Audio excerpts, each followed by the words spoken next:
In 1929, the United States stood as the most confident nation on earth. Factories were expanding, cities were growing, money flowed through banks and markets with unstoppable momentum. To millions of Americans, the future looked limitless. The stock market rose higher each year, and with it, the belief that prosperity would never end. Few imagined that within weeks, everything they trusted could collapse.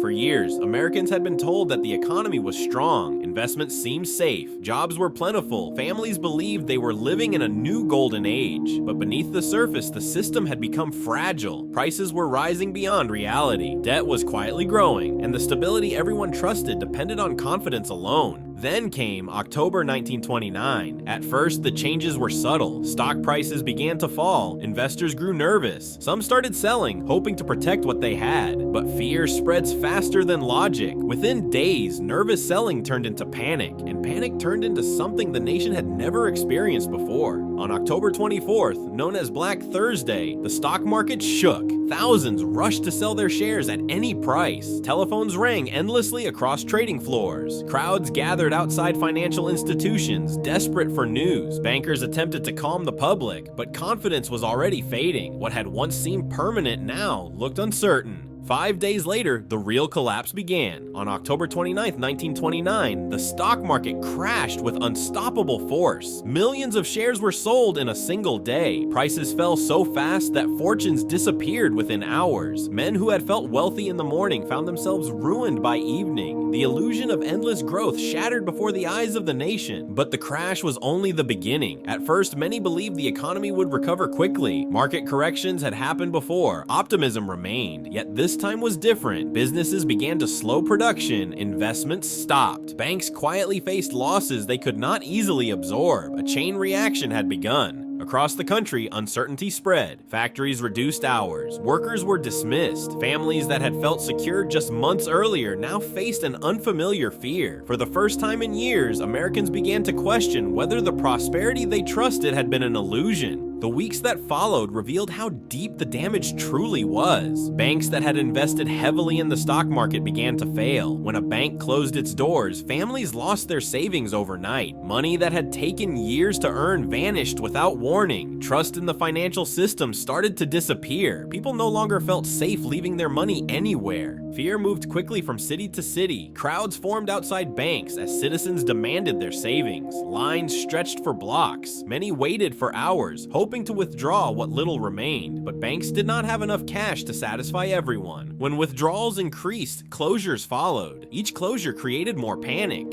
Businesses felt the pressure next. Without access to credit, companies could not expand or even maintain operations. Factories slowed production, stores reduced orders, shipping declined. Across industries, activity began to shrink. The engine that had powered American growth for decades started to stall. Unemployment rose steadily. At first, layoffs were temporary. Employers believed the situation would improve. But as months passed, temporary layoffs became permanent. Men who had worked for years suddenly found themselves without income. They searched for work in cities already overwhelmed with job seekers.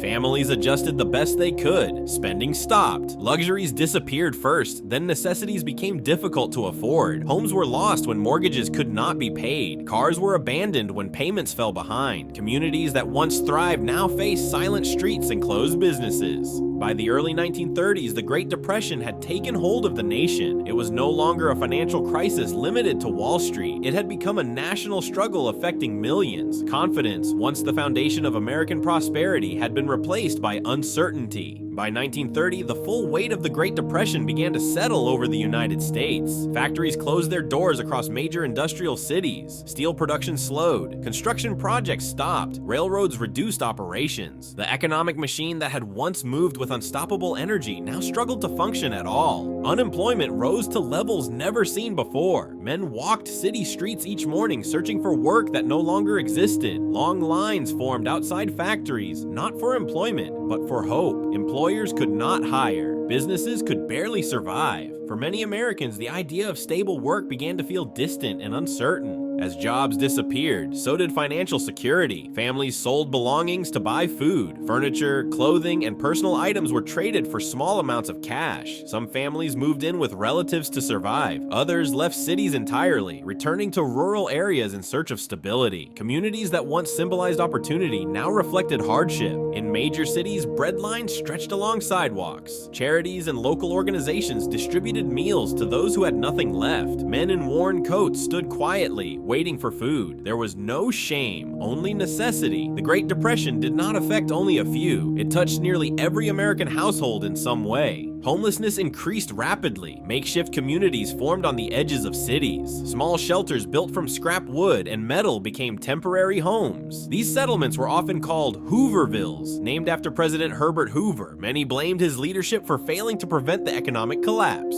Despite the growing crisis, solutions were not immediate. Government leaders debated how to respond. Some believed the economy would correct itself with time. Others argued for stronger intervention. But while debates continued, ordinary Americans faced daily uncertainty. Each morning brought the same question: how to survive another day. By 1931, the crisis had spread beyond cities into rural America. Farmers faced falling crop prices and growing debt. Many could not afford equipment or seeds for the next season. Banks began seizing farmland when loans could not be repaid. Generations of family ownership disappeared in months. The land that had once provided stability now offered little security. In the Great Plains, conditions grew even harsher. Years of poor farming practices and severe drought created massive dust storms. Fields turned into dry, lifeless soil. Powerful winds carried dust across entire states. Homes, crops, and livestock were buried beneath layers of dirt. This disaster became known as the Dust Bowl. Families living in these regions faced impossible choices. Many packed their belongings and left everything behind. They traveled west in search of work and opportunity. Long journeys across highways filled with thousands of others revealed the scale of the crisis. Entire communities were moving, searching for survival wherever it could be found. Meanwhile, banks continued to fail. Without trust in the financial system, economic activity slowed even further. People avoided spending whatever money they still had. Businesses lost customers. Shops closed. Cities that once buzzed with energy now felt quiet and uncertain. The depression deepened with each passing month. President Herbert Hoover struggled to respond effectively. He believed strongly in individual responsibility and limited government intervention. Hoover hoped that businesses and communities would recover on their own, but as conditions worsened, many Americans felt that leadership was not moving fast enough. Confidence in the government began to weaken alongside the economy. By 1932, unemployment had reached devastating levels. Millions of Americans had no stable income. Families relied on charity, neighbors, and whatever small opportunities appeared. The promise of endless growth that defined the 1920s had vanished. In its place stood a nation searching for direction and hope. Desperation slowly began to transform into demand for change.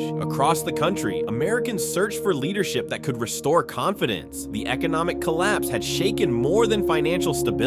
It had shaken belief in the future. People no longer wanted reassurance. They wanted action. And in 1932, the nation turned toward a new direction. Franklin Delano Roosevelt emerged as a candidate promising recovery and reform. He spoke with calm confidence during a time of national anxiety. Roosevelt did not promise instant solutions. Instead, he offered determination and experimentation. He spoke directly to the American people, acknowledging their fears while urging them not to surrender to despair. During the presidential election of 1932, millions of Americans voted for change. Roosevelt won by a decisive margin. When he took office in 1933, the situation remained critical. Banks continued to fail. Unemployment remained high. Public confidence in financial institutions had nearly vanished. The nation required immediate action. Roosevelt's first move addressed the banking crisis. He declared a national bank holiday, temporarily closing banks across the country. For several days, financial institutions stopped operations while federal authorities evaluated their stability. Only banks considered secure were allowed to reopen. This bold step aimed to restore trust and prevent further collapse.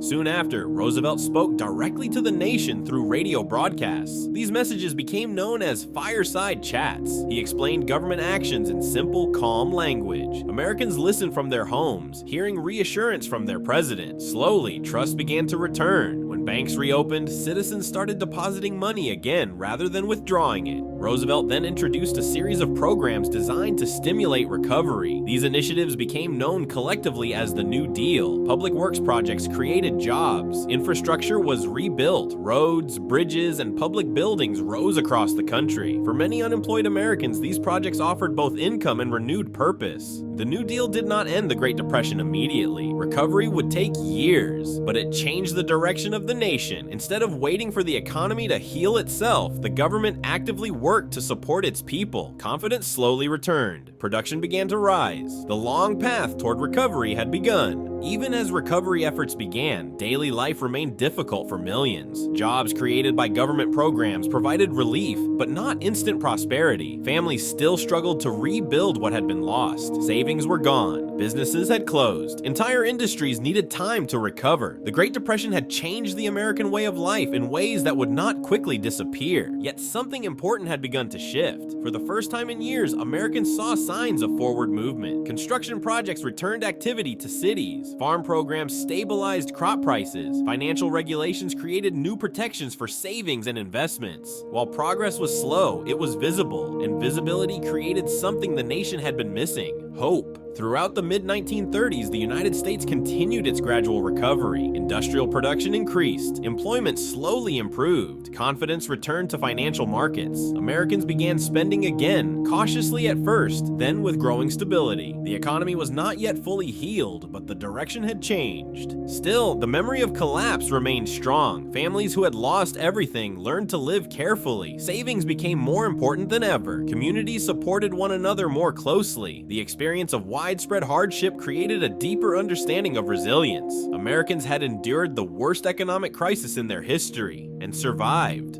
By the late 1930s, a new global conflict began to emerge. War in Europe would soon reshape the world. For the United States, this conflict would eventually accelerate economic recovery. Industrial production for wartime needs revived factories and created jobs. But even before this shift, the nation had already begun to rebuild itself from within. The Great Depression left permanent marks on American society. It reshaped government policy, financial regulation, and public expectations. It reminded the nation that prosperity could not be taken for granted, and it revealed something deeper about the American character: the ability to endure prolonged hardship without losing the will to rebuild. The United States did not recover overnight. It recovered step by step through adaptation, determination, and collective effort. From the collapse of 1929 to the gradual rebuilding of the late 1930s, the nation faced one of the greatest tests in its history. And in surviving that test, it proved something that would define its future. Even in moments of total uncertainty, the American spirit does not disappear. It endures. By the time the 1940s approached, the United States was no longer the same nation that had entered the Great Depression. The years of hardship had reshaped its economy, its government, and its people. Americans had learned how quickly stability could vanish, but they had also learned how strong a nation could become when faced with prolonged struggle. The experience of the Great Depression changed the relationship between citizens and government. Financial systems were regulated more carefully. Programs were created to protect workers and families during future crises. Banks operated under new safeguards. Markets functioned with stronger oversight. The lessons of collapse would influence policy for generations. Most importantly, the Depression revealed the power of endurance. For nearly a decade, Americans faced unemployment, uncertainty, and loss. Yet communities continued to function. Families supported one another. Local organizations provided assistance where they could. Even in the darkest years, society did not collapse entirely. It adapted and survived. When global conflict eventually drew the United States into World War II, the nation entered with a renewed sense of purpose. Factories that once stood silent returned to life. Production increased rapidly. Employment rose. The economic engine that had stalled in 1929 began moving again with new momentum. But this recovery rested on lessons learned during years of hardship. Looking back, the Great Depression stands as one of the most difficult chapters in American history. It tested financial systems, leadership, and national confidence. For a time, it seemed as if the promise of endless growth had been an illusion. Yet the nation did not collapse permanently. It endured long enough to rebuild. The story of the Great Depression is not only about economic failure, it is about survival, about a country that faced uncertainty on a scale never seen before and found a way forward. The recovery was slow, the cost was immense, but the outcome proved something lasting. The United States was not defined by its collapse. It was defined by its ability to rise after it. In the years that followed, the memory of the Great Depression remained deeply embedded in the American mindset. Parents who had lived through those difficult times taught their children caution and resilience. Saving money became a habit. Avoiding unnecessary risk became a principle. The experience had reshaped how Americans viewed stability and security. Economists and leaders studied the causes of the collapse for decades. They examined market behavior, banking systems, and government responses. Each lesson contributed to a stronger financial framework. New policies were designed to prevent a crisis of similar magnitude. While future recessions would come, none would mirror the scale and depth of the Great Depression. More importantly, the crisis revealed a fundamental truth about the nation. Strength does not come only from prosperity. It comes from the ability to endure adversity. During the darkest years of the Depression, millions faced uncertainty each day, yet the country did not abandon its foundations. It adapted, adjusted, and continued forward. The Great Depression became a defining test of American resilience. It proved that even when systems fail and confidence disappears, recovery remains possible. Not immediate, not easy, but possible through persistence and collective effort. Today, the events of 1929 and the years that followed remain a reminder of how fragile prosperity can be. But they also stand as proof of how strong a nation can become when it refuses to surrender. The United States did not avoid collapse entirely. It faced it directly, and through endurance and adaptation, it survived. From financial ruin to gradual recovery, the journey through the Great Depression reshaped the country forever. It transformed policy, strengthened institutions, and forged a deeper understanding of resilience. Above all, it demonstrated that even in moments when everything appears lost, a nation can rebuild itself. Because when America is tested, it does not disappear. It adapts, it endures, and eventually it rises again. The Great Depression proved that even the strongest nation can face collapse. But it also proved something more important. America does not disappear in moments of crisis. It adapts, it endures, and it rebuilds stronger than before. From the ruins of 1929 came a new understanding of resilience. A reminder that prosperity can vanish, but determination can rebuild it.